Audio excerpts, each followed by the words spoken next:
విశాఖ జిల్లా గాజువాకలో భారీ అగ్ని ప్రమాదం చోటు చేసుకుంది. మూడంతస్తుల బిల్డింగ్ నుంచి చిన్నగా మొదలైన మంటలు అలుముకుని భారీగా వ్యాపించాయి. రెండో అంతస్తులో ఆకాష్ బైజూస్ విద్యా సంస్థలోని ఏసీలో షార్ట్ సర్క్యూట్ కారణంగానే మంటలు చెలరేగినట్లుగా ప్రాథమికంగా అంచనా వేస్తున్నారు అధికారులు. ఇక స్పాట్ కు చేరుకున్న ఫైర్ సిబ్బంది 6 ఫైర్ ఇంజిన్లతో మంటల్ని అదుపులోకి తీసుకొచ్చారు. దీనిపై పూర్తి సమాచారాన్ని మా ప్రతినిధి చిరంజీవి అందిస్తారు. గాజువాకలో భారీ అగ్ని ప్రమాదం చోటు చేసుకుంది. ఒక 3 అంతస్తుల బిల్డింగ్ లో నిప్పులు అలాగా మంటలు కూడా రావడంతో ప్రస్తుతం అగ్ని ప్రమాదం తీవ్రత కూడా పెరుగుతున్నటువంటి పరిస్థితి మనకు కనిపిస్తుంది. ప్రస్తుతం సంఘటనా స్థలం వద్ద ఉన్నాం. అయితే ఈ ప్రమాదం గల కారణం షార్ట్ సర్క్యూట్ వల్లే ఈ అగ్ని ప్రమాదం జరిగిందని చెప్తున్నారు. ప్రస్తుతం దీనికి సంబంధించి సుమారు ఒక 4 ఫైర్ ఇంజిన్లు కూడా వచ్చి ఈరోజు ఉదయం 6 గంటలకు ఈ అగ్ని ప్రమాదం చోటు చేసుకుంది. ప్రస్తుతం మంటలను అదుపులోకి తెచ్చే ప్రయత్నం చేస్తున్నప్పటికీ ఇదంతా కూడా వెనక్కి కూడా మంటలు దట్టమైన పొగ అంతా కూడా అలుముకున్నటువంటి పరిస్థితి మనకు కనిపిస్తుంది. మరోవైపు ఫైర్ ఇంజిన్లు కూడా భారీగా ఇక్కడ చేరుకున్నాయి.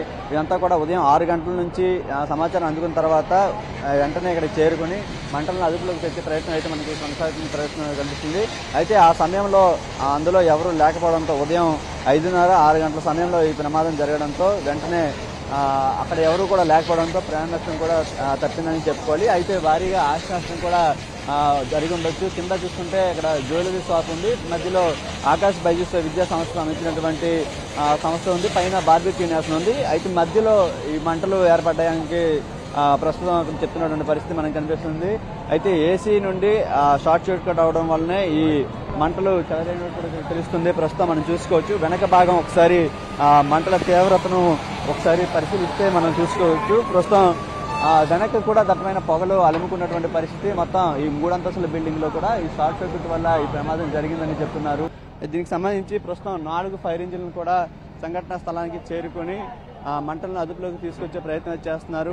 ఉదయం 5:30-6 గంటల సమయంలో ఈ అగ్ని ప్రమాదం జరిగిందని చెప్తున్నటువంటి పరిస్థితి. ఆ సమయంలో ఎవరూ లేకపోవడంతో ప్రాణ నష్టం ఏం జరగలేదు. ఆస్తి నష్టం కూడా భారీగా జరిగినట్టు మనకు తెలుస్తుంది. మొత్తం 3 అంతస్తుల బిల్డింగ్ లో ఈ మంటలు 2వ ఫ్లోరు 3వ ఫ్లోర్ ఇవన్నిటి కూడా మంటలు పాకినటువంటి పరిస్థితి. మరోవైపు అగ్నిమాపక సిబ్బంది కూడా మంటలను అదుపులోకి తీసుకొచ్చేందుకు ప్రయత్నం అయితే చేస్తున్న పరిస్థితి కనిపిస్తుంది. వెనక నుండి మాత్రం ఇంకా పొగలు వస్తూనే ఉన్నాయి. ఇంకా అగ్ని మంటలు ఇంకా చెలరేగుతున్నటువంటి పరిస్థితి అయితే మనకు కనిపిస్తుంది. ఏదేమైనప్పటికీ ఈ ప్రమాదానికి గల కారణాలు ప్రస్తుతం ప్రాథమికంగా షార్ట్ సర్క్యూట్ అని చెప్తున్న పరిస్థితి.